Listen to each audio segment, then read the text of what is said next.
This podcast is about my journey of healing and inner growth. I'm not giving medical advice or suggesting anything that may not be legal where you live. Please do your own research and consult a professional. I'm simply sharing what's helped me along the way. Welcome back to Microdose U. I am Dr. David Maddow. And I spent a lot of time on this show talking about psilocybin and even more recently LSD. I've shared my story, my healing, and the countless benefits that these sacred medicines can bring when used intentionally and respectfully. But today I want to go a little bit off the usual path, not too far, don't worry, just a tiny bit. And I want to talk about something probably a bit more mainstream, actually, and a little more legal, and maybe even a little bit more surprising. Cannabis, specifically microdosing cannabis. Now, before you go, wait, what? Cannabis? That's just for getting high and listening to Sgt. Pepper by the Beatles. If you think that, hang with me for a second, because what if I told you that you could use cannabis in such a small, precise way, you don't get high at all, but you do get some pretty interesting benefits. That's what I'm going to be speaking with. Guess what I'm going to be getting into today, I should say. Microdosing cannabis is exactly what it sounds like.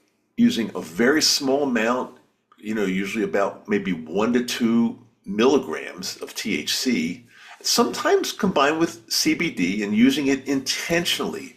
It's not about zoning out. It's not about being stoned. It's about tuning in.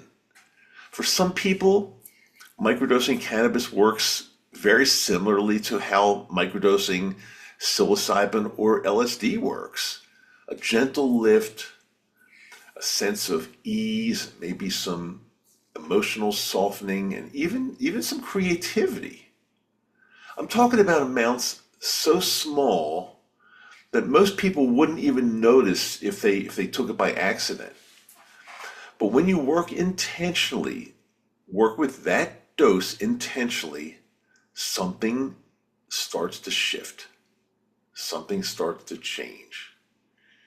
Now, you may be thinking, well, what are the benefits of microdosing cannabis?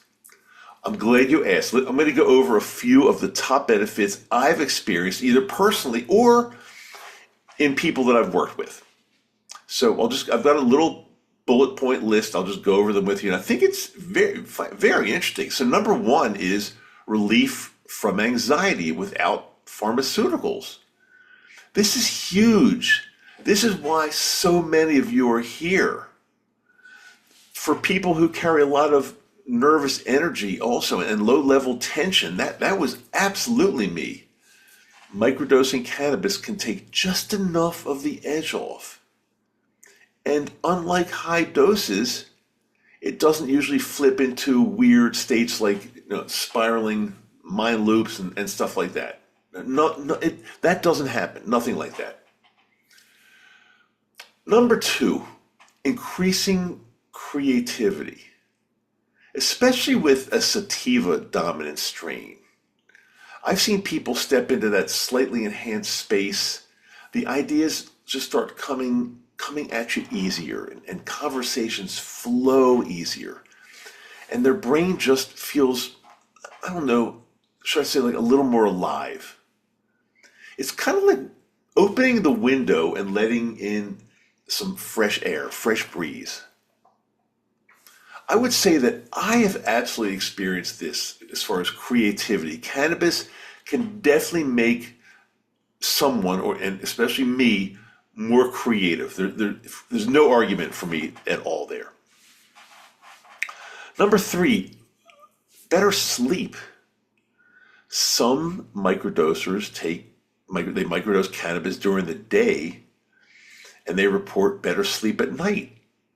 And I don't know, this might be due to reduced cortisol or a more balanced nervous system. I'm not positive, but it does work. And others might microdose like a low THC and high CBD blend right before bed.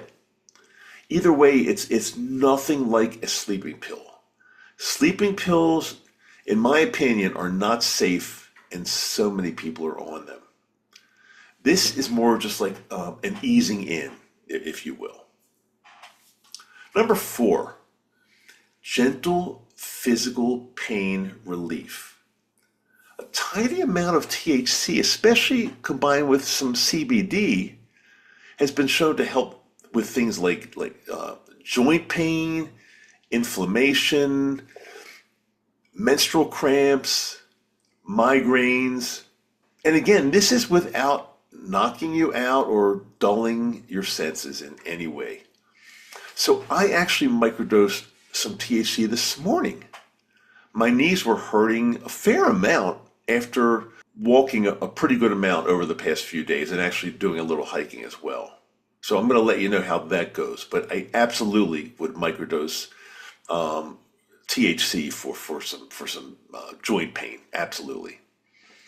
Number 5, increased emotional awareness. This one's perhaps a little more subtle, but really meaningful. A tiny dose can sometimes just open up the heart a little bit, make it easier to pause before reacting, make a walk feel more present, or even help you appreciate something you might have overlooked in your day. I think this one is really powerful.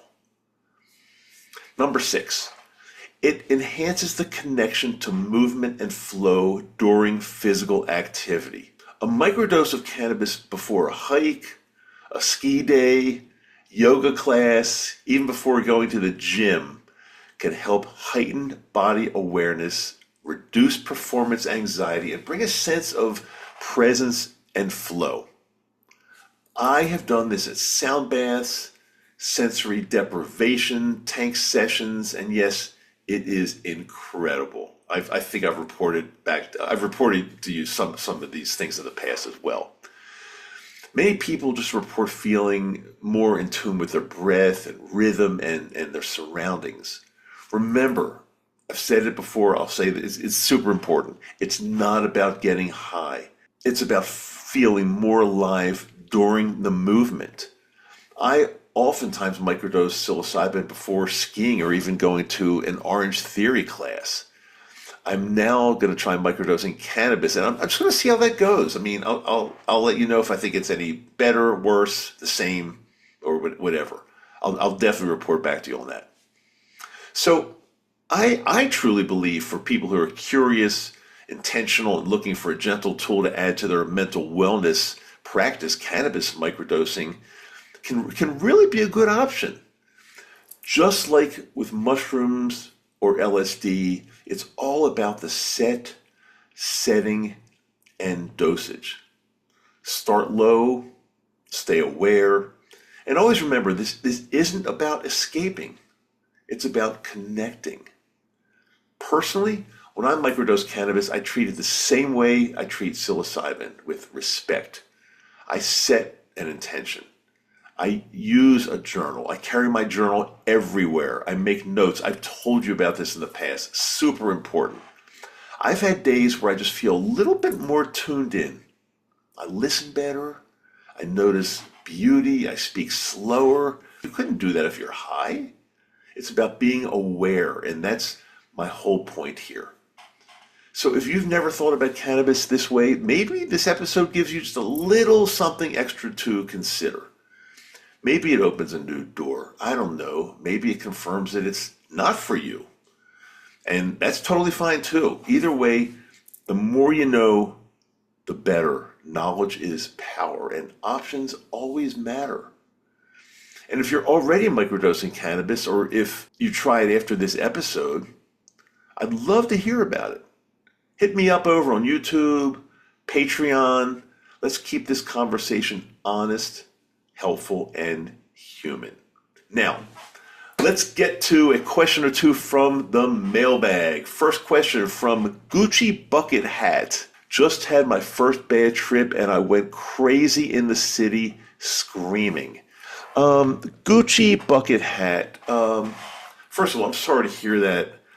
I'm the first thing that screams right out at me is that you did not do this with the proper set and setting. If you did it with the proper set and setting, I don't think you'd be out in the street in the city screaming. Now, I feel bad that you had a bad trip. And also remember, everything we know about this medicine is there's no such thing as a bad trip. If you're in the proper setting at home, maybe listening to music, relaxing, just getting more in your space and understanding your space, then you might this quote unquote bad trip may have actually taught you something. There may have been something that came out and said, this is what's been going on in my life. This is what it's been. But the fact that you were outside in the street, city, screaming, I feel bad, but I don't think you got the proper therapeutic value from the trip. So next time, maybe get with somebody to help you, or just do it. Go it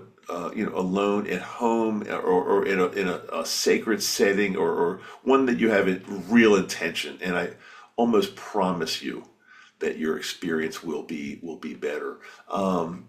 Some people say, well, you should always have a trip sitter. Well, I would not necessarily agree with that. I think experienced dosers, experienced people that are experienced with psychedelics don't necessarily need trip sitters.